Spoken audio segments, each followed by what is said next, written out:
Hey, what's up guys? My name is FreshTango, and I think after,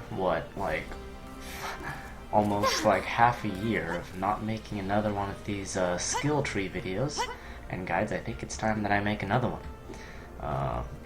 Well, as you know, if you guys play Dragon Nest anyway, level 60 cap has come out, and it's currently the Halloween event here. And I think last time I made a video, this guy was not even level 60 yet either, or even geared for that matter. So this is me now. You can see that I've improved a little bit on my guy. I got some L grades and whatnot. I've got rings. It's probably the most geared I've ever actually gotten on this on a cap before, but I probably won't have time to do the latest Dragon Nest, which is the Desert Dragon Nest, but hopefully I'll be able to in the future, and maybe post some videos of it when it becomes easier to complete. Alright, so without further ado, let's begin with a level 60 guide, or just a personal guide, or my preference for utilizing and using up your points in the Engineer and Shooting Star skill tree. If you take a look at my name now, it's actually Death Twinkle, and that's this is an alt character that I made. Death Engine, I still have Death Engine, but I decided to switch from a Gear Master to a Shooting Star simply because of its playstyle, and I'll elaborate on that a little bit more. So, first of all, let's begin with the usual Tinkerer skill traits right here. So, it's pretty straightforward. Tinkerers and engineers in general don't really have too much variation. Actually, engineers and alchemists, I mean. So you pretty much have level 1, level 1, level 1, level 1, because these moves pretty much do nothing. They're simply used as like a buffer for when you run out of moves to use and you're just simply waiting on all your good moves to cool down and be reset. Then you can use these ones, but generally I don't even use them. So Quick Shot, Alley-oop, Wrench Womp, and Agonizer. And these two are passive moves, so they're not actually on your skill bar. They just can be activated when an enemy is like either smashed to the ground or laying on the ground and whatnot, and then you can use those moves. But they don't do too much damage. Moving on, we have Napalm and Slip and Slide. Get Napalm to level 1 because it's it actually if you take a look at the video on the right here, you can see obviously that it's a fire grenade, and with that it uses fire damage. Many of the bosses and monsters in this game have some type of elemental resistance, so overall it's best to try to avoid using any moves that use elemental attacks, unless if you're obviously a class that mainly has elemental moves. Alright, Slip and Slide here. Very good utility move as a shooting star, and just pretty much as an engineer when you're in parties and raids. It speeds up your entire team and allows them to get from one place to another in a faster amount of time. Also, the higher the rank, the lower the cooldown. It also slips enemies and makes them fall down, which is good. So I would get this to level 6 because it's very useful. Roto Whirl, a simple dodge move. Always get that to their highest rank, since you want as low of a cooldown as possible. Alright, Starburst. Now, this move again doesn't do too much damage, however the damage progression actually scales up quite well when you get it to higher ranks, and with the excess of points that you have, you really don't want to invest on anything like Napalm and all this stuff, because it really is not that great. Out of all of them, Starburst is your best bet, because the stun chance increases per level, so it's very useful in PvP, and also the damage, again, is decent. Cooldown's 10 seconds, so it's not too long, still does a decent amount of damage. And then, of course, Rise and Shine level 1, because that's the max rank you get. When you're pretty much knocked on the ground, you can slam the left mouse button, and you'll just get right back up. Alfredo drop summons your Alfredo. Get that to the max level, because you want as high of health on your Alfredo as much as possible so that he can tank using Alfredo tank. I'll explain that later. And then summoning move, aerial evasion, another dodge move when you're in the air. Get that to max rank, level 4. And then over here, these are your passive abilities that'll pretty much improve the health and mana regeneration of your character. Now, due to the fact that engineers don't really consume too much mana compared to classes like ice witches and pyromancers, it's best to keep this at level 1 and then get attuned mind to the highest level, because you want as fast of mana regeneration as possible. And then of course health, get that to the highest level because you just want to have better survivability, since Tinkerers in general don't have the greatest defense of all. So yeah, if I had the choice, I would go like this. I guess you can try to increase the mana if you feel like it, but you can't get level 5 and level 5 for both of these. And ultimately, getting attuned mind is much better. And then Yamatron obviously stays at a solid level 1. You can get tech rings, which are accessories for your guy. You can get a Yamatron tech where it is increased to level 2, and you can get 2 pieces of food every 5 seconds instead of 1. I guess it's helpful in part of your team raids if you want. And then we're going to move on now to the engineer skill tree. Alright, if you guys have probably seen all my past videos, I've probably made like 4 engineer skill tree videos already.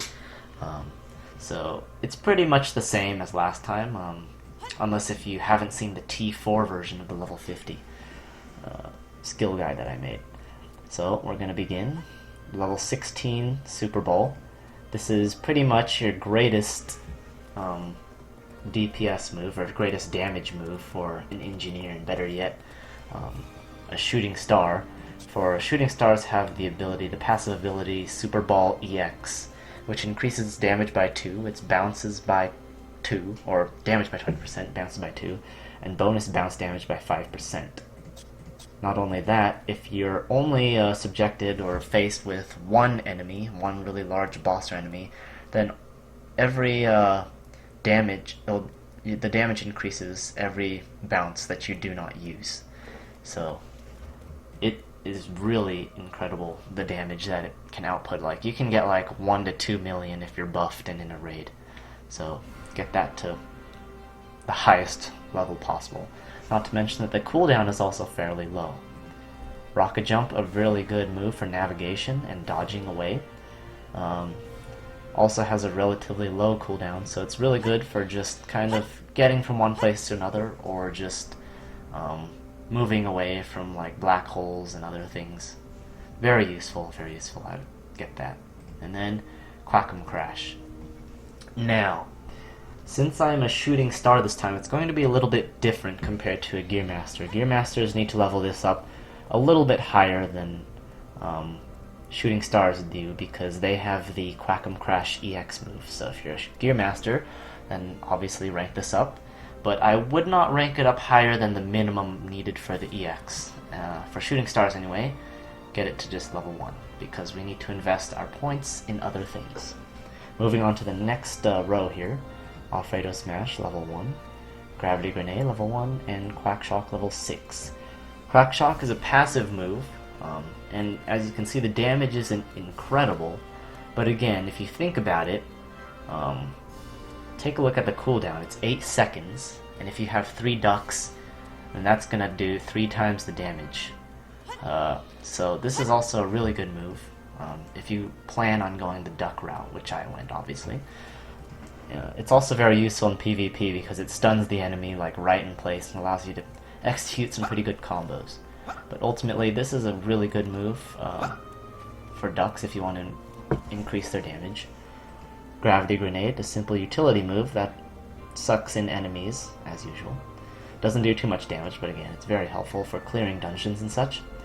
And then Alfredo Smash. This is a move that pretty much taunts the enemies and allows Alfredo to take all the aggro from all of the monsters and mobs in a field. I personally rank this up to level 1, But again, as a shooting star, you get the special Alfredo Smash EX. So the range of his shockwave is increased, and as well as the damage is increased by 30%, and the taunt range is increased. But I decided to invest it on other things because I don't really rely on Alfredo too much. If you really enjoy using Alfredo and you really rely on him and like his company, then you can obviously rank these moves up because this column is pretty much the Alfredo column. But I really don't like him, and he's pretty much there so I can use the Alfredo tank. Yeah, he gets knocked down every 2 seconds, so he doesn't do too much damage. Alright, moving on now, Make It Rain. Piping Hot Alfredo, Gatling Quack, and Quack Patrol. Quack Patrol is good for PvP. I personally put it at level 1 because I'm PvE person. I don't PvP too much. But you can increase this, I guess, if you want. Actually, I probably wouldn't even do that at all, because the damage is really low, damage progression is low, and ultimately all you want with this is to silence your enemies and remove any buffs that they have.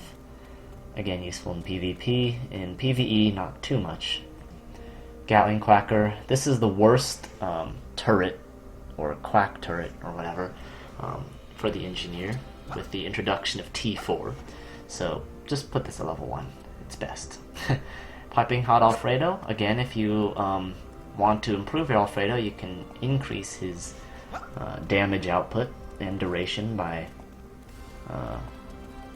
skilling this move up, but I left this at level 1 because I don't like it. And then Make It Rain. Make It Rain is a really good DPS move. Going back to the shooting star specialties, you get Make It Rain EX, which increases its overall damage and range by about 30%. And so I ranked this up quite a lot because so you see that the damage doesn't look too high, but that's actually the physical damage per shot. And so it fires 20 explosive shells, so just take that and multiply it by 20, and it does a pretty decent amount of damage. Combine that with a skill crest, which increases its damage by another 20%, and it's a really good move that differentiates the shooting star with a Gear Master.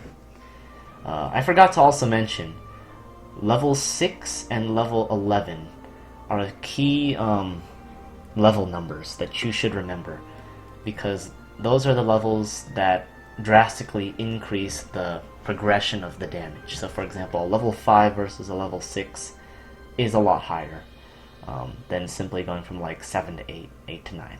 Also, same with going from 10 to 11. It's a major difference. So if you can, always look for those things, level things to level 6 and level things to level 11 if you have the chance. I put mine at 11. Alright, Chemical Warfare at level 1, Alfredo Tank 4, Cannon Quack to 7, and Cami Quackum to 10.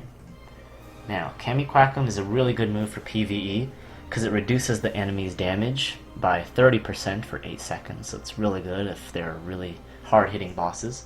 Not to mention that the physical damage dealt from the ducks, or each duck, is pretty decent. Again, I couldn't get it to level 11 because you need to be level 62 to get it to that point, but you can see here that the next level, its percent and overall damage increases by a ton. So again, another thing to just keep in mind. So yeah, this is another good move to increase the damage of your ducks. Cannon Quackum. These two turrets, the Cannon and the Frost, are going to be the two that you will mainly and primarily use as a shooting star. For Gear Masters, you're going to be utilizing the Chainsaw turret more, because it's pretty much like OP. So you probably won't use the Cannon as much, but for the shooting star I would recommend it at putting it at a 6+. I put it at a 7 because I just had an extra point left and I didn't want to put it into Chemical Warfare. I'll just skip this one real quick. Chemical Warfare. Its damage is not too good. The cooldown is 40 seconds. So it's not a move that you'd want to increase if you want to increase your damage output. The main function of this move is to increase or decrease the elemental resistance and critical resistance of an enemy or boss. And that's pretty much what you use it for. It's mainly like when you're on a boss, just pop it. Good for helping out the elemental classes and getting more damage and such, and people with low crit chances. So yeah, just keep that level 1. And then lastly, Alfredo Tank, which is the main utility move that I use Alfredo for. I would recommend getting this to the highest rank, because you can see that while it's used, it absorbs 55% of all damage that you and your nearby allies take for 33 seconds. This, people really take for granted, in my opinion. I don't think people really understand the significance of this move and the significance and use of Gear Masters and Engineers overall, because this move, yeah, reduces the damage that you take by a ton. And that's all I'm gonna say. And then Alfredo Tornado, if you would like to increase the damage output of your Alfredo, I would suggest increasing it, because its damage progression is actually pretty good. However, I don't like to use it because he likes to use Alfredo Tornado right when I push or try to activate Alfredo Tank, and so ultimately he doesn't even use this move at all. Secondly, Alfredo Tornado, when he spins, he stays in one general area. He doesn't move that much, so I would probably suggest not doing that unless if you really like it. And then down here we have Flashbang.